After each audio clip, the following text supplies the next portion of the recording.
Today I was joined by Marcye Scott. She's running for Georgia's District 13 congressional seat. They've got a runoff election happening today, and then the official election day is happening Tuesday, August 25th. And here's some of that conversation Marcye and I were having.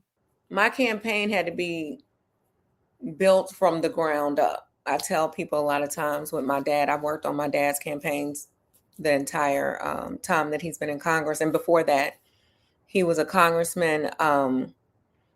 Starting in 2001, we started running for his campaign for Congress. Prior to that, he was a state senator and a state representative. So I was born when he was in political office. So every 2 years of my life, I've had to not run for, but run with him. Um, but this was much different because whenever we had an election come up, I compare it to like a house. All we had to do was change the sheets, do spring cleaning or something like. Whereas for mine, I had to get an infrastructure, get framing, dig out for some foundation. So it was complete from the ground up, going to get a PO box, going to get just the fundamental things to even be able to run a campaign.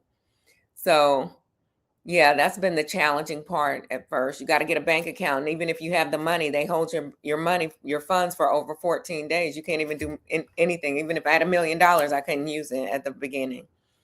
So those were the little hiccups that challenges, but we were able to, you know, get such a high percentage at first, come out in first place, and get to this runoff. So Marcye, let's go ahead and talk about how your personal stance when it comes to uh, housing, affordable housing, and Mhm. helping working class families. What's your goal and your vision for District 13? Well, for different District 13, I we have a problem with huge companies coming in and buying houses. So it shifts the affordability, number one, and the availability of housing. And I believe that when you have a house, it actually home ownership is more than just owning a home. It's having a relationship with a neighborhood. It's having relationships with people in your neighborhood, and people end up caring more. It brings people like it I believe that it creates more family bonding too, instead of being in a place where, although renting is, there's nothing wrong with renting, but when you actually have invested in a home, you feel more secure in that house. You feel more secure in your neighborhood. And I feel like once people own homes, the value goes up, even the security in the neighborhoods, because people have more. The ownership means more, and people take value and take care of their properties more than if it was like a rental. And I don't want to put renting down or anything, because certain things you have to have, some people can't afford down payments, so it does become crucial. But I believe that there should be a lot more affordability and more opportunity for people to be able to get loans and to be able to secure those type of funds to be able to get their own home. And especially people at a younger age, if there were some more pro, more products, financial products that would help young ownership and young people who are getting, starting off in a young age, to be able to secure a home for themselves. You have young families, you have people now moving back home with their parents after college, and those are trying times. I think that owning a home the price is so much, and then when you have these companies coming in and buying these homes in such a great amount, that it does kind of put people at a disadvantage, and it locks people out. It locks people out from being able to um, get into home ownership. And then, home ownership is not just the house; it's um, a financial vehicle too. And just learning how you can use the money that you invested into the home and use it for other things. So that's another um, equation of the home ownership that some people don't even realize. That your home is not just the four walls and the roof. but it also gives you an opportunity to utilize those funds that you've invested in to maybe do some other things with. If you want to have a business, maybe you can pull money out. But I think home ownership is one of the things that has been lost over the years, because of how expensive it is. And these companies are coming in, buying up these homes, and you don't have options. You don't have an opportunity as a young adult to be able to start off your family and actually have a major investment in your portfolio. Absolutely. I think a lot of people are worried about not seeing change in Congress. We're in such a unique time Mhm. when it comes to the current leadership in office. How are you going to bring something different to District 13 to kind of elevate what Georgians deserve and what we need when it comes to affordable housing or when it comes to affordable health care? What are you planning to bring to action? Okay, so let's review this and be very honest and transparent. This is an abbreviated term, so we only have 4 to 5 months in this term. So first of all, it's my priority to bring down, there's $40 million that Congressman David Scott worked very hard to secure for this district. It is my priority to finish that job for him because he's the one who secured the money. He's the one that worked hard. He's the one that had the relationships to be able to get the 40 million because it's not easy. I mean, with him being a senior representative in the U.S. Congress, he was able to secure that large amount for his community. And it is my priority to bring that money down. Now, that money represents projects that have already been outlined. And I have met with these council people, I've met with commissioners, I met with mayors, and they know what the projects are. I just met with a mayor in Jonesboro. Her name is Mayor Danya Sartor. And we sat down 2 days ago and discussed specifically one of the projects that she had outlined and had asked for money for. And she actually was surprised when I told her that this was part of that $40 million. So she was happy about that. In terms of healthcare, I am going to bring an event to the district. Now, like I said, there's only 4 months and it will be a smaller event. Around this time, we'd always have a health fair in August, my dad would, and it was huge. Now, the health fair provided screening, health screening, STD, AIDS test, breast mammogram, vision screening. So he had these health fairs for over 20 years. And I would like to implement something like that. I know it's not going to be to a large degree, but it is something that can be brought back to the community because we weren't able to do it this August. Um, but I think that is one of the main things that's lacking in our community. A lot of people don't have access to healthcare. So those were one of the things we were most proud of in the 13th district, was to bring the health fair every year to the district. Like I said, I don't have that much time. It does take time to put on a huge product like that and a huge program like that. But I'm already associated with some of the vendors and some of the people that we used during his term. So if we can whip something together in a short period of time, that is one of my priorities, is to bring an event, a substantial event, an event that really can make an impact to the community immediately.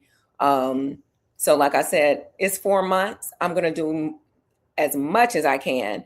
There's also, and I won't quote the amount of money that's coming down, but it is for a food hub, and that is in Rockdale County. I believe it's in Rockdale County. And that is that can directly affect immediately the health of children, because sometimes kids don't even get adequate food. You've got parents who are struggling, and sometimes the meals in the schools are sometimes the only meal some of these kids get, unfortunately. So those are the two things that I know I can definitely do. I can't promise anything because I already know it's going to be a short amount of time. So for me to say I'm going to do this, that, and the other, solve world peace, I would be irresponsible for me to say something like that. And whenever I speak to the constituents, I tell them straight up that I can definitely bring these projects into fruition, and I can bring events, and I'm going to be boots on the ground as soon as my hand is on that Bible and I say, and they swear me in, I'm going to work. And yeah, so you won't hear me say, I'm going to promise this and promise that, because I already know that it's going to be a short stint. But I know there are two major things that I'm looking forward to do, and I want to make sure that these impact the community. So I'm not going to even waste time speaking on hypotheticals or speaking on things that won't come during this term. I'm here for a reason, and that is to finish the term and to complete my father's term that he worked so hard for, and the money that he brought down with his relationships with what he did. So that is my priority in this for this race and running for this seat. Can we talk about the personal legacy you have attached to this, with it being your dad's seat? And of course, may he rest. I've worked in news and talk for many, many years. And, I'm so familiar with his work. I've gotten so many amazing chances to speak with him and all the work he's done. So, can you talk about how you feel personally about the opportunity to take over his seat and complete his work and complete his vision? Oh, yes, of course. Thank you for asking. It does mean a lot to me. Like I said, I'm not riding coattails. I'm not just stepping in. I'm not new to this. My father actually reared me into this for this position. I didn't know how it was going to come. I didn't know the timing, but he prepared me, and I'm prepared for the task. Um, as I mentioned, it's so funny. I'll tell a funny story. When my father was running for state senate, I think I might have been 7 to 9 or whatever. And my sister is 2 years older than me. And he would literally call us his campaign managers. And people would say, "What, your kids?" And it would be the truth, because it would be just us three walking the streets every day in the summer. My job was the yard signs. I put the yard signs together. And then my other task was to knock on the door and talk to the constituents, and he'd be putting in the yard sign in the yard at the time, and then he'd come up and follow up. We had a routine. But those are the things that have the values and the you never know that at the moment. And you gotta excuse me.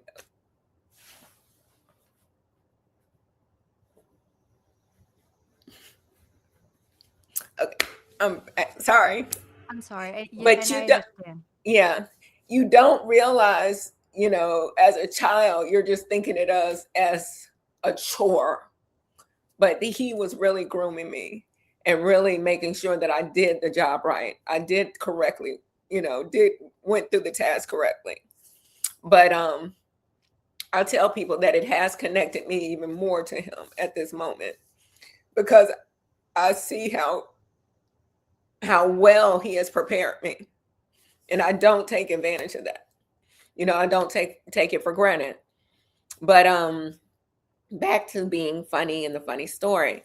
So we get home, you get back to school, and they want you to write a paper about what you did for summer. And I'm looking around, every kid is reading, talking about, "Oh, I went to Mickey Mouse. I saw Mickey Mouse. I went to the beach." Da, da, da, da, da. And I told my dad, and I told them I had to walk door to door in the heat. And he was like, "Aren't you happy? Did that make you see, that builds character?" And see, I know what he's talking about now, and this was every year. This was every year of my life, every 2 years. The responsibilities got bigger. Um, and I would end up, even during his Senate time, the reason why I have the relationships I have with the people in the district is because I was the person that went when he was in DC. I would be his stand-in. So it wasn't hard for me when I transitioned into this. The relationships were already there. They were used to speaking to me. People would have my phone number before they had his. They would call me before they call him, because another thing, they knew if I answered the phone, "Oh, Marcy will get it done. She'll make sure the congressman knows. She'll make sure it's on his calendar." So it has been an emotional ride, but it has been fulfilling at the same time. Absolutely. I want to talk a little bit about, it's not easy being a woman in any role you work in, especially having grown up as a minority woman myself. It's not easy. Can you talk about kind of the sense of responsibility that comes with being a woman in leadership, and when it comes to especially taking on Congress. Yeah. And it's funny because I had somebody call me today and we're just talking, and he connected me with somebody who wanted to, was thinking about doing some projects once I get into office. And I explained, he's listening to me, and he's like, "Oh my gosh, I want you to be my mentor." And it just took me back because I'm thinking, like, me, I'm not even there yet. I'm not, but you have to look and you have to understand people are watching you. People are watching you, and you don't think that you're making a difference, but people are watching you move. Young girls are watching you move.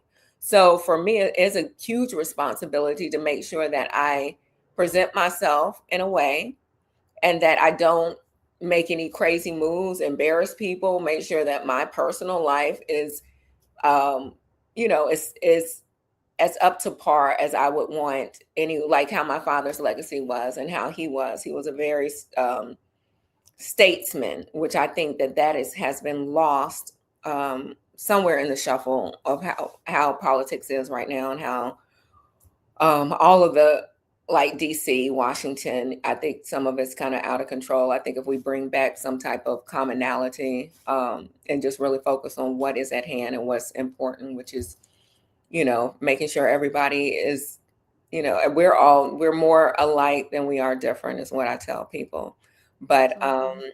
as far as being a minority female, one thing that's very interesting down here in Atlanta and in this Atlanta metro area, we are seeing a turn of females being elected.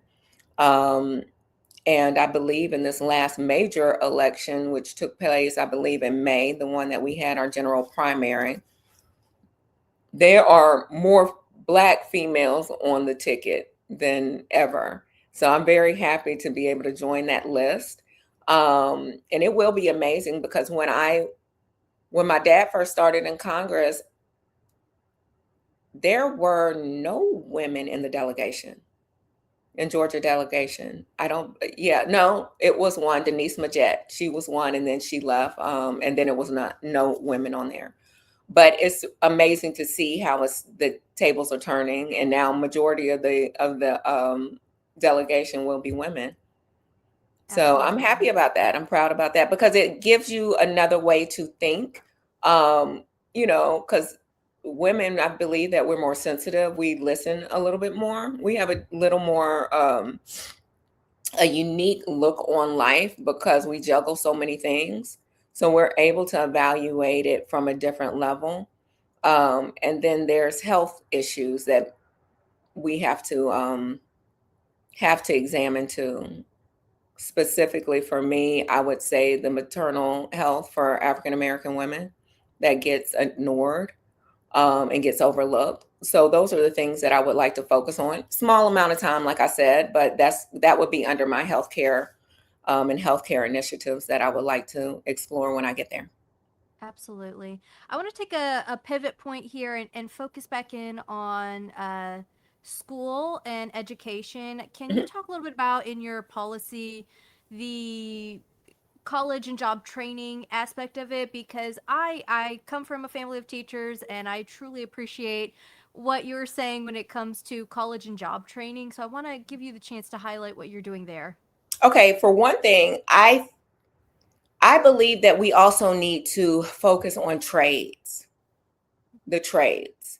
So I was able and honored to receive the endorsement of the AFL-CIO, the labor union, and have spoken with them in depth, especially regarding getting trades in the trade industry, hands-on things, because we have to be honest when we look at technology now, and AI is going to it is wiping out a lot of jobs, and a lot of the early career jobs, So I believe that we need to also put a lot of focus on the trades and looking into the trade industry, and also partnering with high school students, getting them at a younger age to understand using your hands, getting certifications, being able to be entrepreneurs even in that space.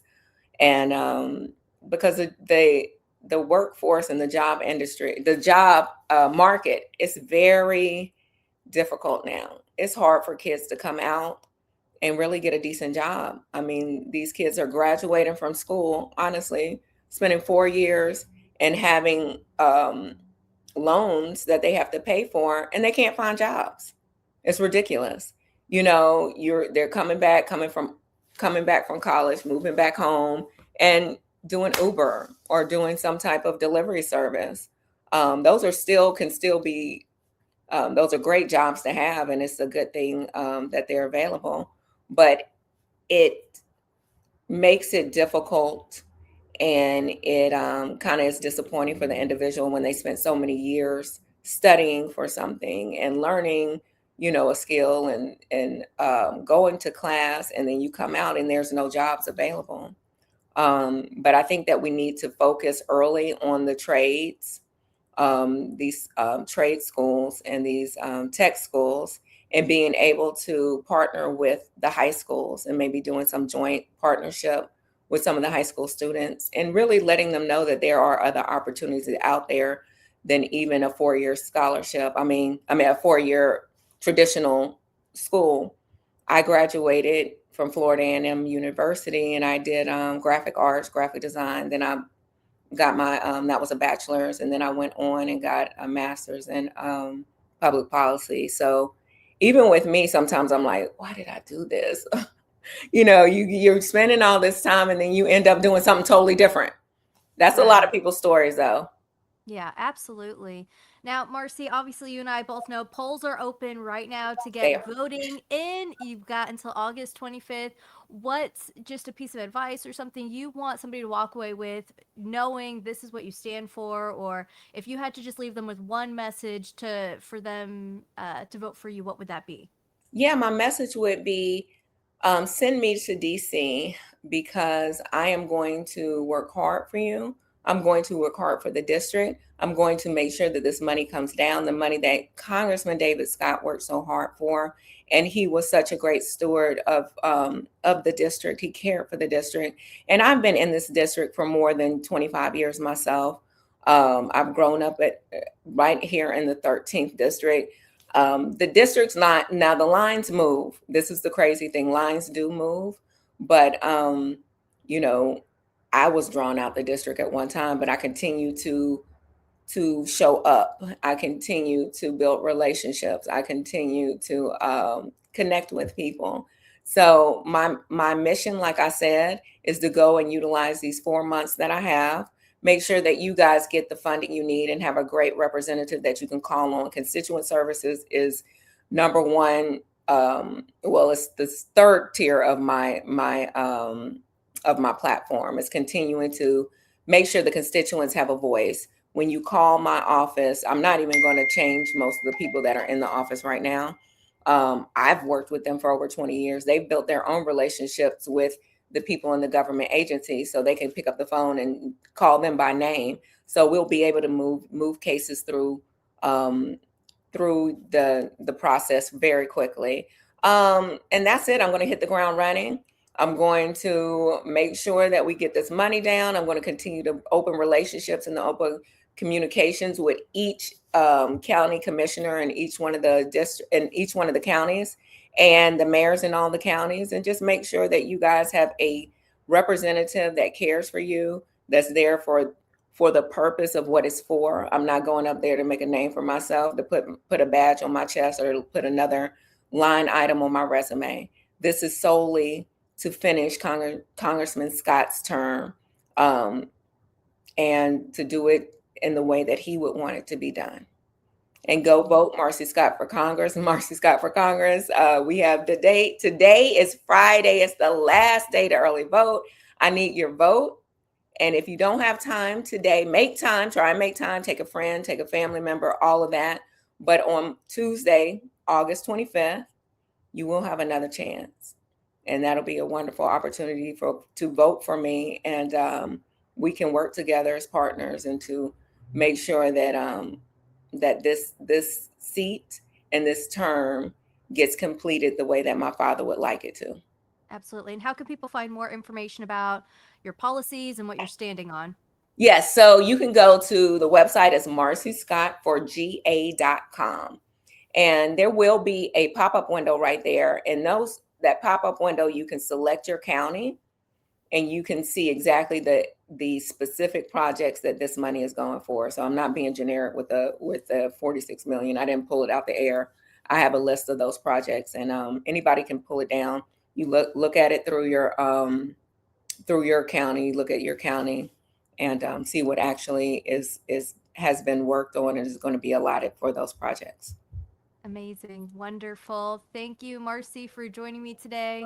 Thank And I you. so appreciate it, guys. Make sure you get out to the polls. Your vote matters so much. We've got to get everything in line for District 13.